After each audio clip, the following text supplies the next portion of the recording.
दोस्तों भारत जहां दुनिया में सबसे अधिक जनसंख्या को अपने पास रखता है, वहीं दोस्तों दुनिया का सबसे बड़ा लोकतंत्र होने वाला देश मानता है और अपने आप को दोस्तों नारा देता है बेटी बचाओ बेटी पढ़ाओ का। लेकिन वहीं दूसरी तरफ दोस्तों अंतर्राष्ट्रीय स्तर पर भारत में रेसलिंग का नाम रोशन करने वाले जितनी भी नारियां हैं या फिर जो स्त्रियां हैं, चाहे हम बात करते हैं साक्षी मलिक के बारे में, चाहे हम बात करते हैं विनेश फोगाट के बारे में, वो दोस्तों रेसलिंग फेडरेशन ऑफ इंडिया के प्रेसिडेंट ब्रिजभूषण शरण सिंह पर यह आरोप लगाते हैं कि उन्होंने उनके साथ में यौन शोषण किया है। तो ये दोस्तों कहीं ना कहीं जो आरोप है भारत जैसे बड़े देश पर वहाँ के नागरिकों के लिए, नारी से संवेदना रखने वाले लोगों के लिए कहीं ना कहीं दोस्तों एक जोरदार तमाचा है। आइए दोस्तों आज इस केस को पूरी तरह से समझने की कोशिश करते हैं कि आखिर ये जो रेसलर्स प्रोटेस्ट हो रहा है इसके पीछे का एक्चुअल कारण क्या है, ब्रिजभूषण शरण सिंह की एक्चुअल में सच्चाई क्या है और आगे दोस्तों ये मामला कहाँ तक जाने वाला है। आइए दोस्तों इन सब चीजों का विस्तार से समझने की कोशिश करते हैं। दोस्तों एक खिलाड़ी जब भी इस तरह के आरोप दोस्तों अपने ऊपर लगाता है तो कहीं ना कहीं दोस्तों वे समाज को दोस्तों अपने ऊपर मोड़ता है, क्योंकि दोस्तों इस तरह का जो आरोप होता है इसीलिए जब भी कोई व्यक्ति अपने ऊपर लगाता है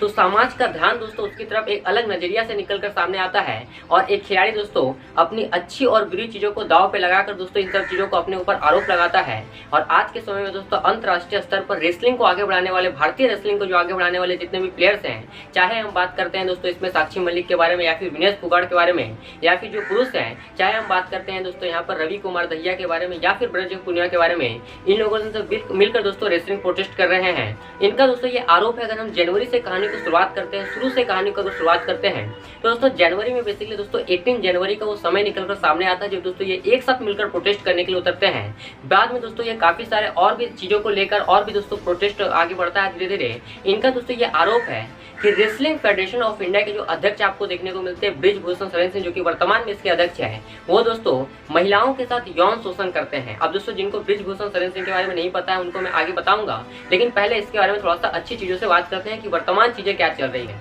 वर्तमान में अगर हम चीजों की बात करते हैं तो दोस्तों इस तरह का आरोप जनवरी में इनके ऊपर लगाया जाता है और जैसे जैसे दोस्तों ये प्रोटेस्ट आगे बढ़ता है, भारत के खेल मंत्री दोस्तों अनुराग सिंह ठाकुर उनके साथ मिलने के लिए, बातें करने के लिए पहुंचते हैं और उन्होंने उनको आश्वासन दिया था कि वे दोस्तों इस चीज को लेकर जो है एक कमेटी का गठन करेंगे जिसमें जो प्रेसिडेंट होंगे वो मैरी कॉम होंगे और उसकी अध्यक्षता में एक कमेटी का भी बाद में गठन किया गया था, जिसके कारण दोस्तों उन्होंने 2 महीने के लिए दोस्तों अपना जो प्रोटेस्ट था उसको बंद कर दिया था। दोस्तों जब आप देखते हैं तो फरवरी निकल जाता है, पूरा मार्च निकल जाता है और अब दोस्तों अप्रैल का महीना शुरू हो जाता है जहां पर दोस्तों वे जंतर मंतर में आकर, दिल्ली के जंतर मंतर में आकर दोस्तों इस प्रोटेस्ट को और आगे बढ़ाते हैं। लेकिन सवाल उठता है कि दोस्तों आखिर फिर ये क्या कारण निकलकर सामने आता है कि ये फिर से एक बार प्रोटेस्ट करने के लिए आगे आते हैं। तो दोस्तों इन्होंने अब ये आरोप लगाया कि जो यौन शोषण उनके साथ में किया गया था उसको लेकर दोस्तों अभी तो कोई इस तरह का कोई नया मामला निकलकर हमें सामने निकलकर नहीं आया है। ये दोस्तों आरोप है जो इंडियन रेसलर्स है, जो बेसिकली भारतीय रेसलर्स है, वो दोस्तों इस तरह का आरोप बेसिकली ब्रिजभूषण शरण सिंह पर लगाते हैं और वे दोस्तों ये एकदम शपथ लेकर वहां बैठते हैं, आंदोलन करते हैं कि जब तक दोस्तों ब्रिजभूषण शरण सिंह के ऊपर FIR नहीं किया जाएगा, जब तक दोस्तों उनको गिरफ्तार नहीं किया जाएगा, तब तो दोस्तों वे जो है अपने पद से वहां से हटने वाले नहीं है। और दोस्तों अभी अगर हम करंट इश्यूज की बात करते हैं तो हाल ही में दोस्तों आपने देखा होगा कि 4 मई के रात को दोस्तों आपने देखा होगा कि उनके बीच में आपसे झड़प होती है दिल्ली पुलिस और कुछ रेसलर्स के बीच में, जहां दोस्तों काफी सारे जो रेसलर्स होते हैं वो हमारे घायल हो जाते हैं। उनका दोस्तों आरोप होता है दिल्ली पुलिस का कि बेसिकली वे शराब पीकर जो दोस्तों आंदोलन कर रहे थे। तो इस तरह की चीजें दोस्तों कहीं ना कहीं बहुत ही राजनीतिक मोड़ भी लेते चले जा रही है, जिसके बारे में आपसे आगे बात करूंगा। लेकिन अब थोड़ा दोस्तों इसके ऊपर आगे बढ़ते हैं। दोस्तों बढ़ते आंदोलन को देखो दोस्तों, जैसे ही उनके ऊपर FIR वगैरह गिरफ्तार नहीं किया जाता दोस्तों सुप्रीम कोर्ट का ऑर्डर आता है और सुप्रीम कोर्ट के ऑर्डर के अकॉर्डिंग दोस्तों दिल्ली पुलिस के अंतर्गत दोस्तों उनको पॉक्सो एक्ट के अंतर्गत दोस्तों FIR ब्रिजभूषण शरण सिंह के ऊपर गिरफ्तार आरोप लगाया जाकर उनको दोस्तों FIR दर्ज कराया जाता है। लेकिन सवाल सबसे बड़ा यही निकलकर सामने आता है कि दोस्तों इतने बड़े स्तर पर जो हमारे खिलाड़ी हैं, जब उनकी किसी मांग है सरकार से तो वो इतना दोस्तों पूरा होने के लिए सुप्रीम कोर्ट को उसके ऑर्डर क्यों देना पड़ता है। और आगे दोस्तों मैं आपसे इसके बारे में और भी थोड़ा बात करता हूँ। दोस्तों ब्रिजभूषण शरण सिंह की जब हम बात करते हैं तो जिनको ब्रिजभूषण शरण सिंह के बारे में नहीं पता, जो उनको मैं बारे में बता दूं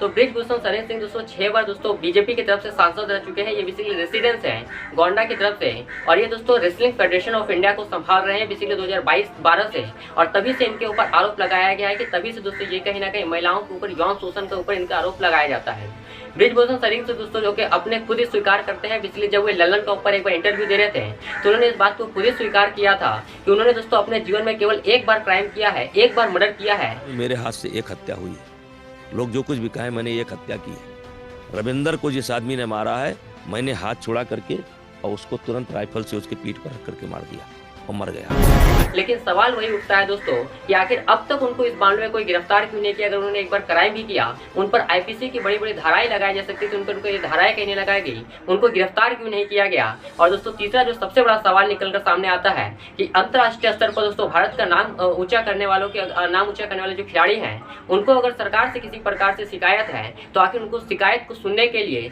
इतने कानून, भारत का जो कानून व्यवस्था है उसको इतनी देरी क्यों लगी। आखिर इसका क्या कारण था कि दोस्तों सुप्रीम कोर्ट को ऑर्डर देना पड़ता है पॉक्सो एक्ट के अंतर्गत दोस्तों उनको एफआईआर दर्ज कराने के लिए। आखिर इन सबके पीछे का क्या कारण था, ये सवाल दोस्तों जानना बहुत ही जरूरी है। लेकिन दोस्तों अब इस मामले को अगर आप गहराई से देखेंगे तो आप देख पाएंगे कि दोस्तों ये जो मामला है ये कहीं ना कहीं एक राजनीतिक मंच बन चुका है। यहाँ पर दोस्तों जो बड़े बड़े राजनेता है, अगर हम बात करते हैं आम आदमी पार्टी के अरविंद केजरीवाल हो या फिर कांग्रेस की तरफ से जितने नेता है या फिर राकेश टिकैत जैसे जो लोग हैं, जो ग्राम पंचायत से समिति है वहाँ, वो भी दोस्तों यहाँ पर आ रहे हैं क्योंकि उनको पता है कि इस मामले अगर वे पढ़ते हैं तो उनको यहाँ से कुछ फायदा हो सकता है। लेकिन मुझे ये नहीं पता चल रहा है दोस्तों हमारे बड़े बड़े इंडियन रेसलर जो कि 30 से 40 सेकंड के अंदर में रेसलिंग के गेम को परिवर्तन कर देते हैं, वो इन राजनेता के चीजों को क्यों नहीं समझ पा रहे हैं। ये राजनेता दोस्तों कहीं ना कहीं इसको एक राजनीतिक मंच बनाकर अपने पार्टी का फायदा करना चाहते हैं और कहीं ना कहीं दोस्तों इस प्रोटेस्ट को बढ़ावा देना चाहते हैं, न कि दोस्तों उनकी समस्या को सुलझाना चाहते हैं। लेकिन इन सब के बाद भी दोस्तों बृजभूषण सिंह अपने बचाव में इस बात को कहते हैं कि ये सब जो मामला निकलकर सामने आया है, बेसिकली जो रेसलिंग फेडरेशन ऑफ इंडिया के अध्यक्ष बृजभूषण सिंह, उन्होंने ये आरोप ये जो उनके ऊपर आरोप लगाया गया है, उन्हें जितने भी इंटरव्यू दिए हैं वहां पर मुझे एक अच्छी चीज लगती है कि वे काफी ज्यादा कॉन्फिडेंस में निकलकर सामने आते हैं। लेकिन दूसरी दोस्तों उन्होंने ये भी बताया कि उनके ऊपर जो आरोप लगाया गया है वो दोस्तों सभी गलत हैं और वही हमेशा यही कह रहे हैं कि ये जो उनके आरोप लगाए गए गलत तो है ही, साथ में वो ये कहते हैं कि दोस्तों इनके ऊपर जो यौन शोषण का आरोप है तो केवल बहाना है। इनके ऊपर दोस्तों मेन आरोप लगाना था वो है दोस्तों इनके पद का। बेसिकली दोस्तों जो पद है उसको लेकर यहाँ पर चर्चाएं निकल कर आई है कि उनका मानना है कि कुछ ऐसे लोग हैं जो उनके पद से डिस्क्वालीफाई करना चाहते हैं। अब इसके ऊपर जब दोस्तों हमने जानकारियां प्राप्त करना शुरू किया, जब हमने रिसर्च किया बहुत ज्यादा, तो हमें इस बारे में निकलकर जानकारी ये निकलकर सामने आई कि दोस्तों जो रेसलिंग फेडरेशन ऑफ इंडिया है उसका कहीं ना कहीं जो पद है दोस्तों वो धीरे धीरे आगे बढ़ता चला जा रहा है। हाल ही में अगर आप देखोगे तो दोस्तों भारत में जो रेसलिंग है वो काफी आगे बढ़ रहा है। हाल ही में दोस्तों दंगल जैसी फिल्में इसके ऊपर बढ़ती है, फिर चाहे हम बात करते हैं ओलंपिक के ऊपर या फिर जो एशियन गेम्स होते हैं या फिर जो कॉमनवेल्थ गेम्स होते हैं उसमें भारत का जो बेसिकली रेसलिंग का जो परफॉर्मेंस है वो काफी अच्छा है। ऐसे में दोस्तों जो रेसलिंग फेडरेशन ऑफ इंडिया का जो पद है वो धीरे धीरे आगे बढ़ता चला जा रहा है। जिस तरह से दोस्तों बीसीसीआई का जितना पद है करोड़ों की दोस्तों उसकी जो पूरी नेट वैल्यू है, उसी प्रकार से दोस्तों रेसलिंग फेडरेशन ऑफ इंडिया का पद आगे बढ़ रहा है। तो कहने का मतलब सही है दोस्तों कि जो रेसलिंग फेडरेशन ऑफ इंडिया का जो पद है वो मलाईदार है और उस मलाईदार पद पर दोस्तों काफी समय से बैठे हुए हैं बृजभूषण शरण सिंह, जैसे कुछ लोगों को यह भाता नहीं है। ऐसे में दोस्तों उन्होंने ये भी आरोप लगाया है कि जो दीपेंद्र हुड्डा है, दीपेंद्र हुड्डा की जब हम बात करते हैं तो बेसिकली जो ये हरियाणा के जो हम लोग के जितने भी प्लेयर्स देखने को मिलते हैं रेसलिंग के बेसिकली बिलोंग करते हैं हरियाणा से, और एक पद में बैठा हुआ है उत्तर प्रदेश का आदमी, तो ये कहीं से भी शोभा नहीं देता है। और वही उन्होंने इसीलिए दोस्तों बृजभूषण सिंह ने दीपेंद्र हुड्डा पर आरोप लगाया है कि कहीं ना कहीं दीपेंद्र हुड्डा ही ने दोस्तों इन जो प्लेयर्स हैं उनको आंदोलनकारी बनाने का प्रयास किया है, जो रेसलिंग के प्लेयर्स हैं उनको आंदोलनकारी बनाने का प्रयास किया है। ऐसा ही दोस्तों बृजभूषण शरण सिंह ने बेसिकली अपने बचाव में इन सब बातों को कहा है। और कहीं ना कहीं दोस्तों ये आम आज के समय में ट्रेंड चला हुआ है कि आज जितने भी बड़े बड़े राजनेता वगैरह होते हैं, फॉर एग्जाम्पल आप देख सकते हैं जो बीसीसीआई है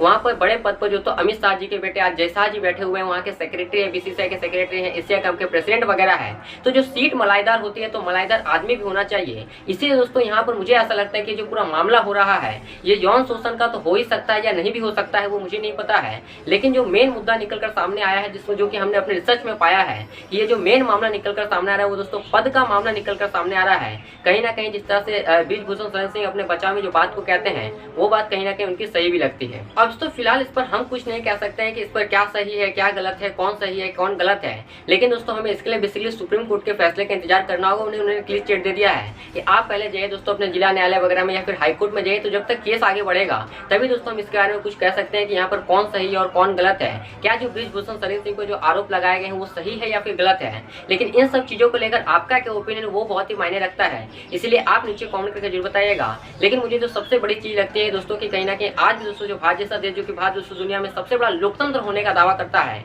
वहां पर दोस्तों हमें ऐसे केस देखने को मिलते हैं। इसलिए दोस्तों मुझे एक बात कहने की जरूरत पड़ी है और अब से मैं दोस्तों अपने हर एक वीडियो में इस बात को कहने वाला हूँ कि दोस्तों आप जो है बड़ों का सम्मान करें, छोटों का आदर करें और अपना व्यक्तित्व इस तरह से विकास करें कि स्त्रियां आपके साथ सुरक्षित महसूस कर सके। अब मुझे पता है दोस्तों, जब मैं आपसे ये बात को कहूंगा तो कुछ पुरुष की भावनाओं को ठेस पहुंचेगी, इसलिए दोस्तों मुझे उम्मीद है स्त्रियों से भी, स्त्रियां भी अपने चरित्र इस तरह से विकास करें कि पुरुष उनके साथ सुरक्षित महसूस कर सके। लेकिन बात कहने की मुसीबत दोस्तों इसलिए आई है कि समाज में कहीं ना कहीं दोस्तों फिर से एक बार असमानता हमें देखने को मिलती है स्त्री और पुरुष के बीच में। कहीं ना कहीं दोस्तों स्त्रियों के ऊपर स्त्रियों के ऊपर आरोप लगाए गए हैं यौन शोषण का, जो बृजभूषण शरण सिंह ने उनके ऊपर जो किया है या नहीं किया है, इस पर तो कोर्ट फैसला करेगा। लेकिन इस तरह के जो आरोप होते हैं दोस्तों, ये कहीं ना कहीं बहुत ही बुरे होते हैं। एक खिलाड़ी के लिए दोस्तों ये आरोप बहुत ही बुरे होते हैं। काफी लंबे समय तक दोस्तों इन चीजों को छुपा के रखते हैं, लेकिन एक समय ऐसा था जब उनको इन चीजों को बताना पड़ता है और समाज का जो पूरा रुख है दोस्तों उनके प्रति, वो पूरी तरह से चेंज हो जाता है। आपको लगता है कि इन सब चीजों को बताना बहुत ही आसान होता है, लेकिन ये काफी मुश्किल काम होता है।